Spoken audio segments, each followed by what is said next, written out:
Too long didn't watch. Number 1.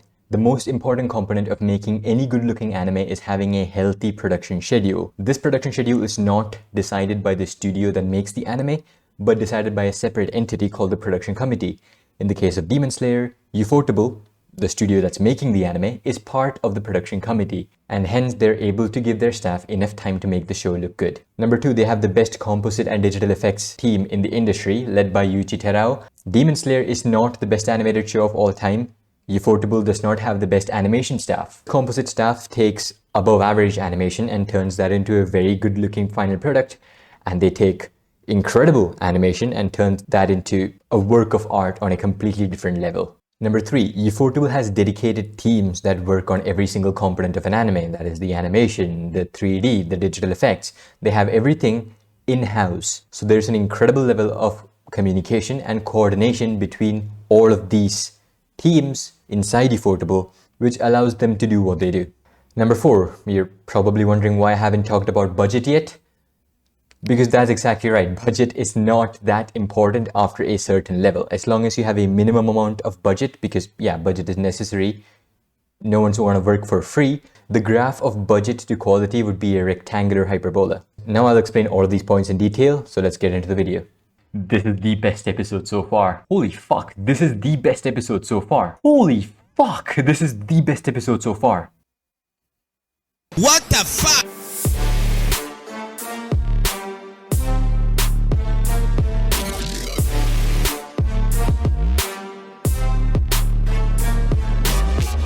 What you just saw was not my genuine reaction, spoiler alert. But if you do want to watch my genuine reactions, I have a whole playlist worth of it in my second channel where I watch anime and then break it down immediately, mostly to break down the animation techniques used. Coming to my first point now, production schedule is the most important. Anime requires a lot of time to make, animation takes a lot of time, and everything you add to animation to create a final product also takes a lot of time. Of course, this production schedule is not determined by the studio itself. It's determined by the production committee. The production committee sets the deadline, and the team that's working on the anime has to meet it. And if they can't meet the deadline, they're fucked. The production committee just says, take it or leave it. Here's an example. Hey, we did what you wanted. You said 1 season every year. Attack on Titan Season 2 in 2017, Season 3 in 2018, and Season 3 Part 2 in 2019. So now how much time are you giving us for the final season? When we said 1 season every year, we were also talking about the final season. So we want the final season to come out by 2020. Oh!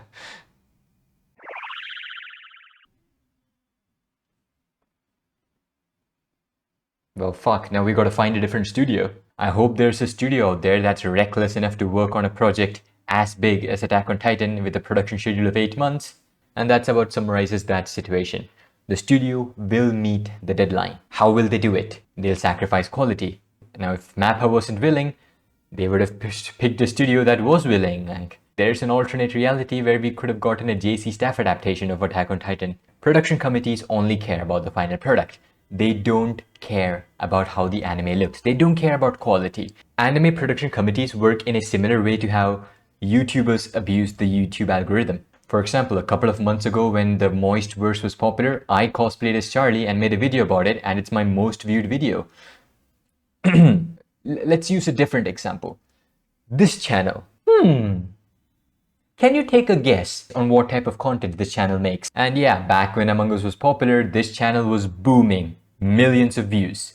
And now that Among Us is dead, the channel is also dying because that's the one thing the channel has. Anime production committees work in a similar way. Oh, Attack on Titan manga is ending. Once the manga ends, it will no longer be profitable. So let's force the staff working on the anime to put out the final season as quickly as possible so that the final season will air around the same time the manga is ending, which will skyrocket the manga's popularity, and we will be able to squeeze out every little bit of profit from the manga. Now on the other side of things, yeah, Ufotable, they don't give a shit. Demon Slayer manga ended what, a couple of years ago? Demon Slayer manga ended back in 2020. It's been 2 years. Holy fuck. But they're not rushing the anime. They're taking their sweet time with it, making sure the show looks as good as they can possibly make it look. MAPPA is not part of the production committee for Attack on Titan. They get resources from the production committee and meet the deadlines that the production committee has set. Ufotable is part of Demon Slayer's production committee. They pour in their own resources. They wanted to adapt Demon Slayer. It is their passion project. Of course, they're not the only producers. Aniplex and Shueisha are also producers, and they share resources too. And yeah, they're also the publishers. So it's not just Ufotable. But Ufotable still has a high level of standing in Demon Slayer's production committee, which allows them to make decisions related to the production schedule. So now why don't all studios do this? Why don't all studios just pour in their own resources and set their own deadlines? Because it's incredibly risky. One wrong step and you're done. Here's an example. Boss, Noragami's manga is on a hiatus. The production committee has decided to drop it. Yeah, we are not gonna get any more resources to do Noragami. Well, fuck, let's look for more offers. Do we have any offers from producers? Let's see. We've got an offer from Shonen Jump. It's called My Hero Academia. Now, if Demon Slayer and Ufotable were in a similar situation, it would play out something like this. Boss, Demon Slayer failed. It was a flop. It's no longer profitable. Well, okay. I guess we are dropping Demon Slayer. Into the next project we go. No, it was our resources. We poured everything we had into Demon Slayer, and we got nothing back. So you're saying we're fucked? Yeah, pretty much. Yeah, you can see how one wrong step can just lead the studio to complete bankruptcy. Back in 2005, Studio Bones learned their lesson. They made a passion project, Eureka 7. It was amazing, but it was not profitable and it led the studio down to a very difficult path. So now they have one show that is a consistent and constant source of profit, but they're not just going to keep working in it. You have to understand that the anime industry is a heavily passion-driven industry. They don't really care that much about money. If they cared about money, they would quit being animators and work as part-timers in convenience stores. Instead, they're just slaving away in the anime industry because they love doing this, not the slaving away part. They love creating animation. So working on one project like My Hero Academia for the sake of money goes against the studio's principles. Of course, they have to make My Hero Academia look good because yeah, it is the breadwinner of the studio. So they still pour everything they have into it, but they're severely limited by the production schedule and the resources that they receive from the producers. So while My Hero Academia allows the studio to stay afloat, they pour their own resources into their passion projects like Space Dandy, Concrete Revolution, Mob Psycho 100. And yeah, those shows really showcase what Studio Bones is capable of doing because they are passion projects. For Studio Ufotable, Demon Slayer is their moneymaker and it is their passion project. So you might be thinking, yeah, so just make your projects look good and they'll automatically be profitable like Demon Slayer. No, that's not true either. Studio Bones probably earned less than a fraction of they did from My Hero Academia when they worked on Space Dandy, even though My Hero Academia is like a strict B tier in terms of visuals, whereas Space Dandy is literally the best animated show of all time.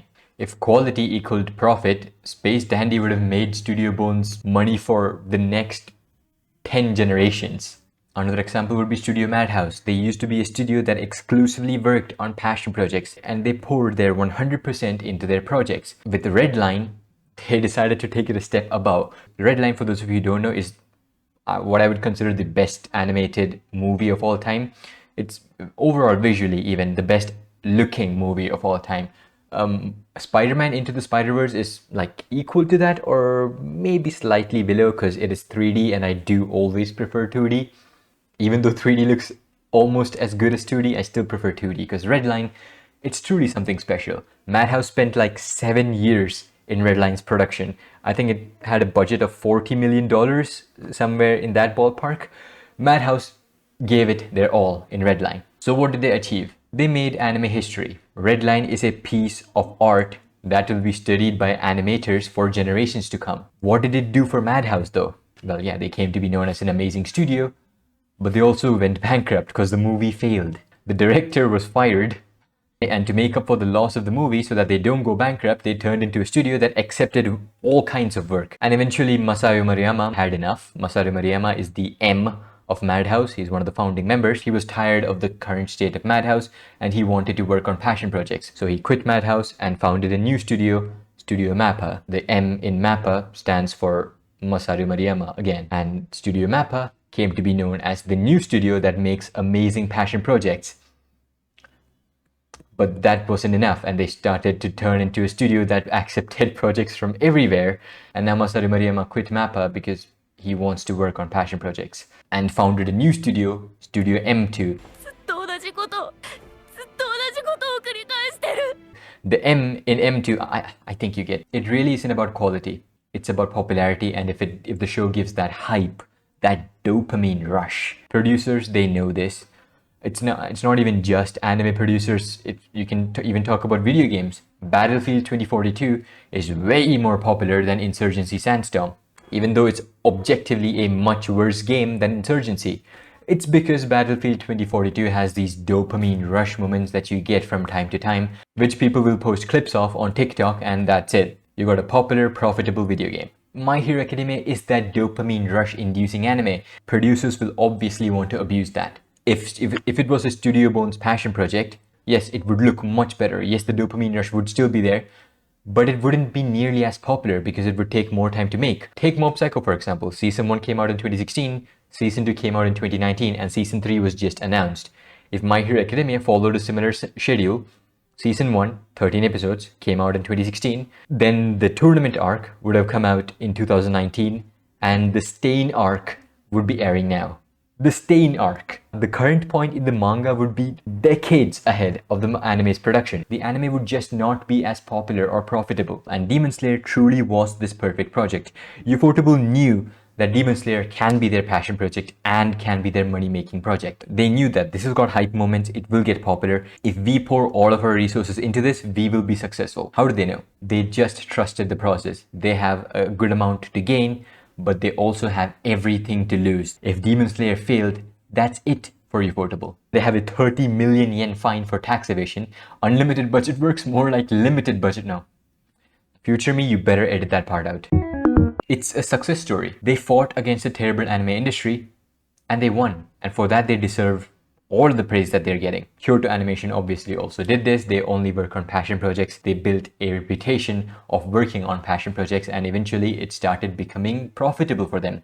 Also, the fact that it's established in Kyoto is also good because expenses in Kyoto is much lesser than what would be in other big cities like Tokyo. And I hope MAPPA can join their ranks with Chainsaw Man. Yes, of course it's going to be popular, and MAPPA is part of the production committee, so they are gonna make sure it looks fucking incredible, and I just hope it's profitable enough such that MAPPA will go back to their glory days of being a passionate animation studio. My second point was that Demon Slayer does not have the best animation, or phrasing it in a better way, the animation is not what makes Ufotable shows look the way they do. The idea of what animation is has become really vague. People just look at the final product and call it animation. To me, animation is literal. It's animation. There needs to be movement. So there's 2D animation, 3D animation. I consider both of those under animation. And of course, 2D animation to me is more impressive than 3D animation. Animation is only one of the artistic or visual components in anime. There's character design, 2D animation, CGI, coloring, composite, digital effects, and art direction. Of these, almost no one mentions composite and art direction, which is a shame because the composite and art direction is really what makes Ufotable shows so amazing. Let me explain with an example.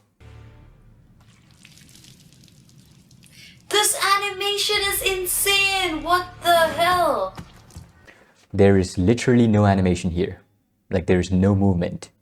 It's a very good drawing and the background is amazing, meaning the art direction is amazing and the composite is also amazing. But animation-wise, yeah, there is none. There is no animation here because there's no movement.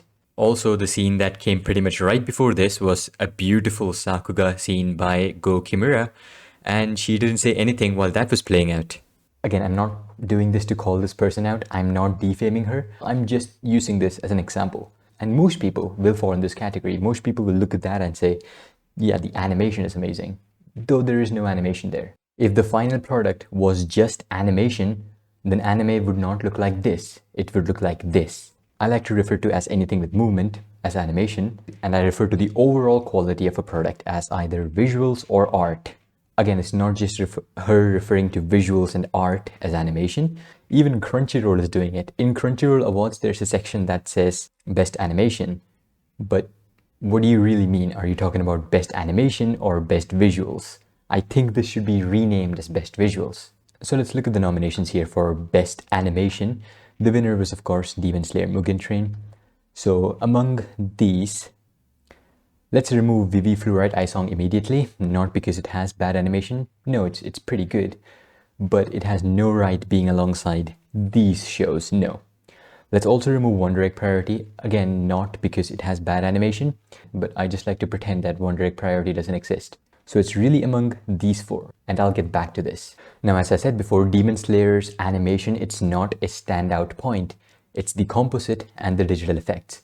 So I guess first I'll have to explain what the composite is. Composite or photography, in anime, it's different from composition. Composition refers to just shot composition, a way a scene needs to be shot. Compositing or photography refers to layering. Compositing is everything done to the show after the animation is complete. This is what the scene looks like after animation. This is Nozomu Abe's Genga for this particular scene. You add coloring to this. Some studios will stop here. For example, Naruto vs. Pain, it's a really well animated fight, but the colors are extremely one-dimensional. There's like one layer of shading. It is literally just the colors and nothing more. Ufotable now adds composite. So how many layers of composite? 1, 2. Most shows will stop after this. Ufotable adds 3, 4, 5. Now there are 5 layers of composite. And for good measure, they add another one. And this composite is what makes their shows shine, literally. Another purpose of composite is layering. So if you use CGI and 2D together, you have to layer them accordingly or it will look out of place. Ufotable uses a lot of CGI, and because the compositing stuff is so good, everything always looks harmonious. Another thing about Ufotable is, of course, their substitution of 2D animation with 3D animation. The components of 2D animation would be the foreground animation, background animation, and effects animation. Normally, people just don't seem to care about background animation and effects animation if it's animated in 3D or digitally, that is. I cannot put one over the other. If I had to put one over the other, it's probably would be foreground animation because it's the most important one. But I also really care about 2D effects and 2D backgrounds. Again, I'll use the example of this scene. So when Suraj from the Normies first saw this scene, this is what he said. Nice smoke effects. When I first saw this scene, this is what I said. Man, I wish the smoke wasn't CGI. That's really off-putting. Because I do think that the smoke here looks off. It just doesn't look nice. It is digital smoke. If it was 2D smoke, it would have looked nice. Again, disclaimer, I'm not hating on him. I'm not calling Suraj out. I'm just using him as an example. The reverse is also true. People care really deeply about foreground animation. For example, this scene, when most people watch it, they're not going to be like, wow, that is some really good hand-drawn blood effects and smoke effects. They'll just be like, mediocre CGI animation.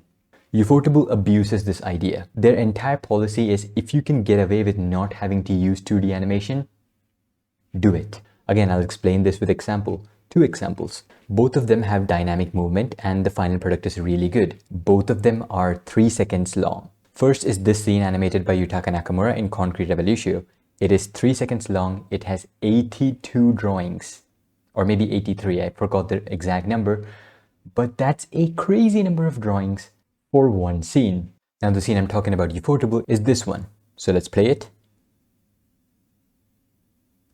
Again, 3 seconds. It looks very dynamic. Like there's Daki here, there's a faraway shot, and zooms in, boom, Tanjiro goes whoosh. And does this have 82 drawings or even something in that ballpark? Let's check. So here, one drawing, Daki's drawing. Daki's not moving. All those things, the things that are coming, her obi, it is CGI. It's blurred out here, still one drawing. Daki has been drawn once for all of this. Tanjiro, drawing number 2. This is drawing number 2. Just panning in, zooming in, no second drawings. And I think that's one drawing, right? Yes. 3 drawings. 4, 5, 6, 7. 7 drawings so far, and 5 of them are very similar. Again, now, what do we have here? Digital smoke. Tanjiro zooming.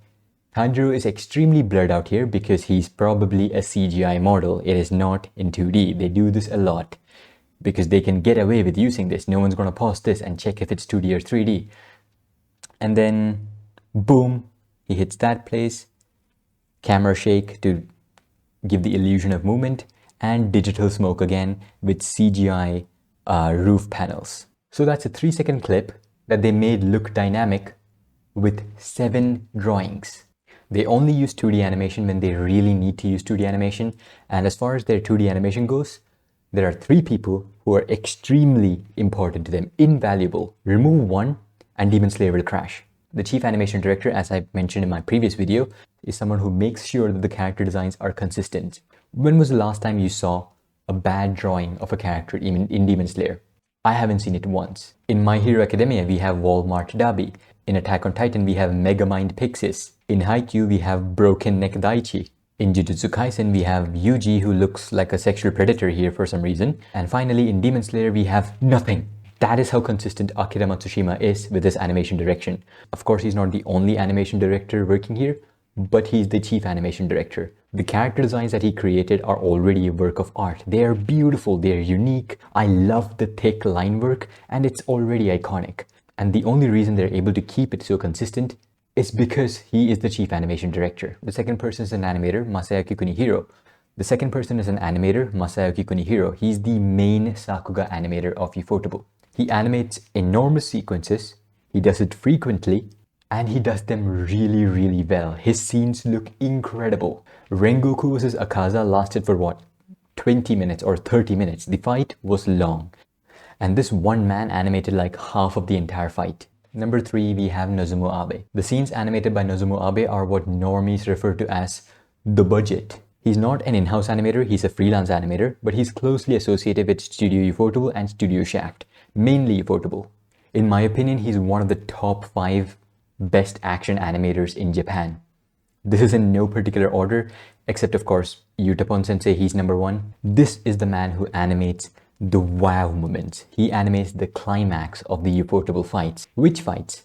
Yes, Lancer versus Assassin, Alter Saber versus Berserker, Rider versus Alter Saber, Zenitsu's first sleeping attack, Zenitsu's 6-fold attack, the climax of Tanjiro versus Rui, the climax of Rengoku versus Akaza, Tanjiro versus Daki, Gyutaro unleashing his blood demon art for the first time, and last but not the least, the mind-numbingly incredible scene from episode 10 of Yukaku Hen.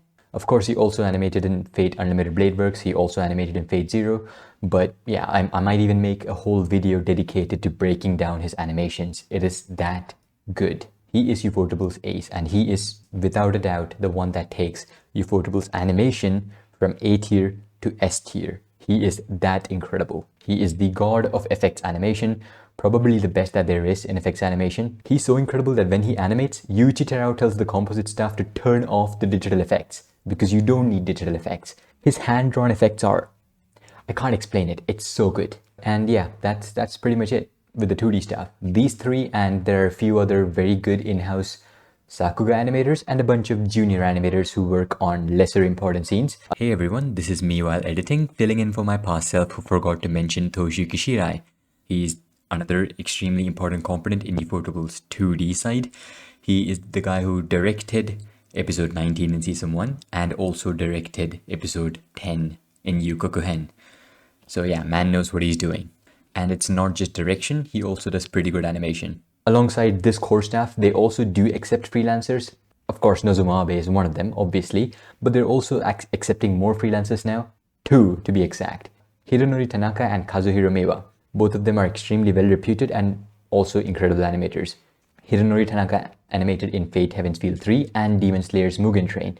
Kazuhiro Meiwa animated in Demon Slayer's Mugen Train and has appeared multiple times in Yukaku Hen. In episode 10, he did his best work with Ufotable. Now that I've really explained what the different components of visuals is in animation, let's go back to this. Crunchyroll Awards nominees for Best Animation. We've already removed Vivi, already removed One Direct Priority. It's among these 4. Jujutsu Kaisen, Core 2, definitely has better animation than Mugen Train Arc. As I said before, Ufotable has like 5 main animators, and they're limited as far as animation goes. Jujutsu Kaisen pretty much has the entire industry of Sakuga animators working in it, so obviously it looks superior in terms of 2D animation. Mushoku Tensei, again, similar to Jujutsu Kaisen, it has the entire industry of Sakuga animators working in it, so it is superior to Mugen Train in terms of animation. Miss Kobayashi Dragon Maid S is super high quality Sakuga from start to finish. Comparing that to Mugen Train, where the Sakuga hits only when the Sakuga needs to hit, Kobayashi's Dragon Maid is better than Mugen Train in terms of 2D animation. So if this was really nominees for best animation, my pick would be between Kobayashi Dragon Maid S and Mushoku Tensei. Now why did I remove Jujutsu Kaisen here? Because CGI is also a component of animation. CGI is 3D animation. 3D animation is still animation. Jujutsu Kaisen uses CGI for background animation sometimes, and it's dog shit. It is super jarring, janky, terrible ass background CGI. It is just extremely off-putting, especially because the foreground hand-drawn animation is so good. So that's why I need to exclude Jujutsu Kaisen. And if you're talking about best animation, again, I can't pick between Kobayashi Dragon Maid and Mushoku Tensei. Like in terms of 2D animation, Mushoku Tensei is pretty much better than Mugen Train in every single possible way. Foreground animation, yes. Background animation, it's almost entirely 2D background animation. And I always appreciate 2D background animation more than 3D background animation.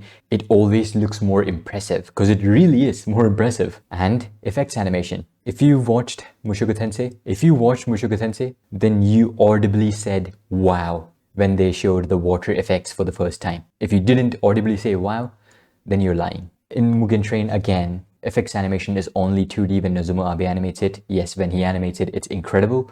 But in general, it's just digital effects, and I don't like it as much as the incredible hand-drawn effects animation in Mushoku Tensei. Now, what if Crunchyroll changed this? What if it was nominees for best visuals? Then, again, it's among these four. And I would immediately remove Jujutsu Kaisen because Jujutsu Kaisen, as I said, the CGI is terrible and the art direction, not very good. The composite is also really, really bad. There are moments in Jujutsu Kaisen where the composite is very good, but this is Jujutsu Kaisen Core 2, and Core 2 had some of the worst compositing moments of Jujutsu Kaisen. For example, this scene, yes, the animation is pretty good, but the composite is just so bad. It's just such a weird choice to use this red background here. In this scene, it just looks like Maki is running into a green screen. The background is extremely poorly composited to the foreground. So Jujutsu Kaisen, gone. It's between these three. And for these three, I would have to pick Kobayashi's Dragon Maid S. The CGI is incredible. The composite is on par with Demon Slayer Mugen Train because KyoAni is up there with Ufotable.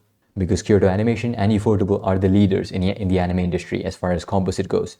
And the animation is pretty much as impressive as it is in Mushoku Tensei. So my pick for best animation would be between Mushoku Tensei and Kobayashi Dragon Maid S, where I might pick Kobayashi Dragon Maid S, but if it was best visuals, I would undoubtedly pick Kobayashi Dragon Maid S. So yeah, that's about it. Just wanted to prove that point about animation versus composite. Next point. I mentioned a bunch of stuff that makes up the visuals in animation. Ufotable does all of these. Everything in-house, in Studio Ufotable. And this is extremely advantageous to them because everyone that's working on the anime is in one building. The communication and coordination is super healthy. Most studios don't do all of these in-house. Some don't do any of these in-house. I'll explain the advantage of having good coordination with an example. This scene in Attack on Titan was animated by Arifumi Imai. If you notice, the foreground is animated in 2D by Arifumi Imai and the background is CGI. So what was done first? Was the 2D animated and then the background animated accordingly to it? Or was the background animated first and the 2D animated with it? It's the chicken or the egg situation. And here, it's obviously the animation that came first. Arifumi Imai animated the scene first and then a background was created for it. But it's not that simple. It's very difficult for the CGI crew to model the background accordingly to how the 2D is animated. So to do this efficiently, the scene is obviously first animated. The animation is not done by a Wit Studios animator. As I said before, it's animated by Arifumi Imai, who is the freelancer. So he first animates the layout for this. In the layout, he marks how he wants the background to look. And now this layout has to be given to the CGI crew. The CGI crew is not in Wit Studios. The CGI is outsourced to Studio Madbox. Layout is then given to Studio Madbox, who then model the background accordingly. And then this is given back to Arifumi Imai, who then takes the layout and draws the Genga. Now, not all Genga look like this. Only Arifumi Imai's Genga look like this because he makes his Genga with an incredibly high level of detail. Usually the Genga first needs to pass through an animation director who will make necessary corrections, and then it is given to Doga artists. Once the Doga artists complete the animation for the scene is then colored, and then it needs compositing. The compositing for the first 3 seasons were done by a studio named Asahi Productions, and they're extremely good. They're super good at what they do. They created a whole form of compositing called makeup animation, which is not an animation technique, it's a compositing technique, but it's called makeup animation, and it looks super good. And finally, the final product is made. And if Ufotable was making the same scene, it would have a similar procedure, except all of these artists are sitting literally desks away from each other. They're all in Studio Ufotable, and Ufotable has a really well set up work area just to maximize communication. This is what lets them mix CGI with 2D animation so well. This is what lets them use digital effects so well. Let's say which studio was doing this scene that I showed earlier with Daki. Daki's OB is CGI. Her model is in 2D. There's CGI OBs attached to a 2D character model. And the CGI is moving. It's a pretty complicated procedure. If VIT was doing this, it would require outsourcing. It would just be easier to just animate her OB in 2D. And if you animate the OB in 2D, that would just require more resources, especially time. In fact, it's not just this scene. Every single time Daki appears, her OB is usually animated in CGI. Except of course when Nozomu Abe or Masayaki Kunihiro are animating them, then it's animated in 2D because, as I said before, they are incredible animators. But for every other scene, for like the regular scenes, Daki's OB is always in CGI. That's not even the craziest part of the 2D 3D mixing here. The rocks, the jewels, I think it is, that is hanging off from his head are CGI. His model is 2D, and the jewels hanging off from his head are CGI. When he moves, the jewels move accordingly. They have their own physics, and it's composited perfectly. And that is not even the craziest part. This is the craziest part. So Ufotable does this crazy thing when the 2D switches to 3D and everything is modeled in CGI, and it is super duper impressive. Here you have Gyutaro animated in 2D, and then it all changes. Everything switches. Everything here is modeled in 3D. The background, the sheets of paper containing the music, that's how Tengen sees the attacks coming. The Blood Demon art itself, everything animated in 3D, and then it switches back. Switches back is not really the right term because everything is still in 3D except Tengen, of course. So these crazy sequences when they switch from 2D to 3D, which other studio is doing it?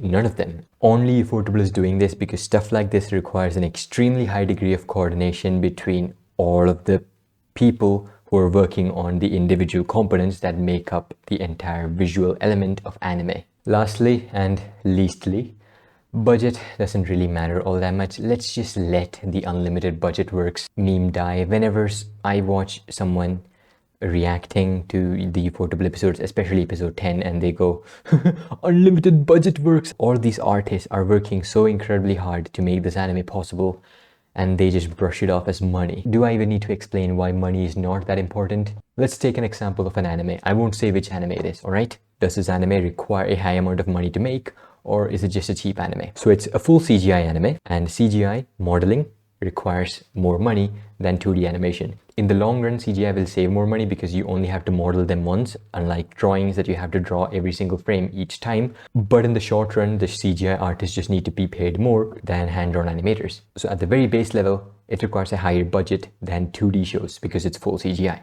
Now for the animation, they use rotoscoping. Rotoscoping is a pretty sophisticated procedure. Rotoscoping for this show was done for the action scenes, and the action scenes here were done by professional stunt artists. So the production team had to hire these people, give them all the resources that they wanted so that they can choreograph these fight scenes, and then take that as a rotoscoping reference, model their CGI accordingly to the movement, and you got a final product. Pretty sophisticated procedure, requires a good amount of money, and this show has pretty good producers. I'm not gonna lie to you, this show is not produced by Aunt Carol in her backyard, so the budget for the show was pretty high, right? That's established. You need a lot of money to do all this stuff. The show I'm talking about is X-Arm.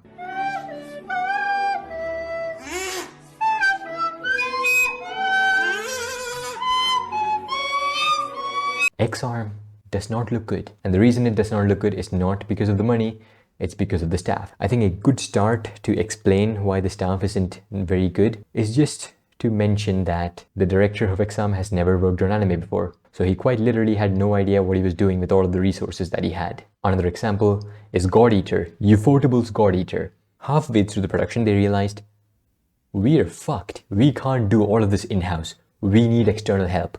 So they hired over 70 animation directors and a crazy number of freelance animators just to make the show a thing.